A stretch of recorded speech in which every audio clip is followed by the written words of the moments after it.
Advocate Mohammad Mukhtar साहब, जनाब advocate Mohammad Mukhtar साहब।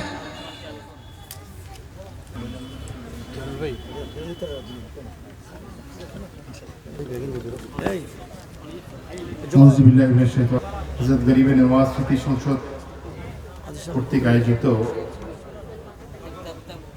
পবিত্র ঈদ মিলাদুন নবী সাল্লাল্লাহু আলাইহি ওয়াসাল্লাম ও খাজা মঈনুদ্দিন চিশতি আজমিরি সেঞ্জারি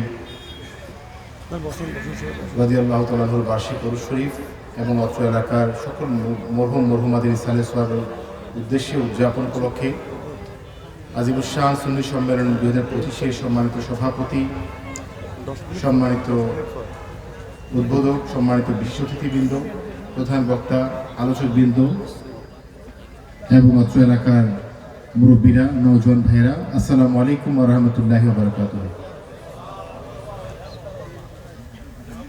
আমাকে আপনাদের কাছে শুভেচ্ছা বিনিময় করার জন্য বলা হয়েছে। আসলে মাহফিলে এসেছি আপনাদের কাছে পরিচিত হওয়ার জন্য, ভোট চাইতে আসিনি। শুধুমাত্র আপনাদেরকে এটুকু বলবো, আমরা আহলে সুন্নাত ওয়াল জামাতের অনুসারী যারা, আমরা সুন্নি যারা আছি, সব সময় আমাদেরকে বিভিন্ন দল মতের মানুষরা আমাদেরকে ব্যবহার করে তাদের উপরে ওঠা সিঁড়ি হিসেবে ব্যবহার করেছে। আমরা সুন্নিরা আমাদের অধিকারগুলিকে আদায় করে নিতে পারি নাই। আল্লামা নুরুল ইসলাম ফারুকী হতে শুরু করে সর্বশেষ মৌলানা রইসউদ্দিন হত্যা হয়েছে, আমরা তাদের বিচার পাই নাই।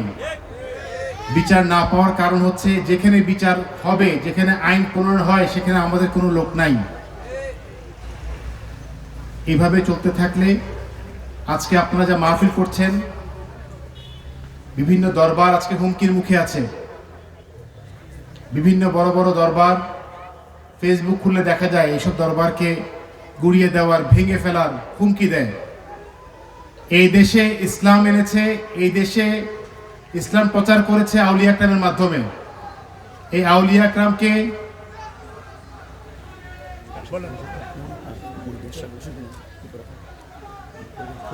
এই সকল আউলিয়া একরামকে ধারণ করে আমরা আহলে সুন্নাত ওয়াল জামাতের মতাদর্শে বিশ্বাসী ভাইয়েরা, আপনাদের কাছে শুধু একটু অনুরোধ থাকবে, এভাবে নিজেকে অন্যের কাজে টিস্যু হিসেবে ব্যবহার না করে একজন সুন্নিয়তের প্রার্থীকে জাতীয় সংসদে পৌঁছান। আপনারা জানেন, কিছুদিন আগে 12 রবিউল আউয়ালে হাটাজারিতে সুন্নি এবং কওমিদের একটা বিশাল হাঙ্গামা হয়েছিল। আপনারা জানেন কেন হয়েছিল? শুধুমাত্র নিজের ঈমান আকীদাকে ঠিক রাখার জন্য, আমরা আমাদের অধিকারকে আদায় করে নেওয়ার জন্য। আমাদের অনেক ভাই সেখানে আহত হয়েছেন, কিন্তু আমরা আমাদের দাবি আদায় করে নিতে ব্যর্থ হয়েছি। কারণ আমাদের জায়গা পর্যন্ত, যেখানে সংসদ, সেখানে আমাদের লোক নাই। আমি আপনাদের কাছে অনুরোধ করব, অন্তত একবার হলেও সুন্নিয়তের প্রার্থীকে জাতীয় সংসদে পৌঁছানোর ব্যবস্থা করে দিন।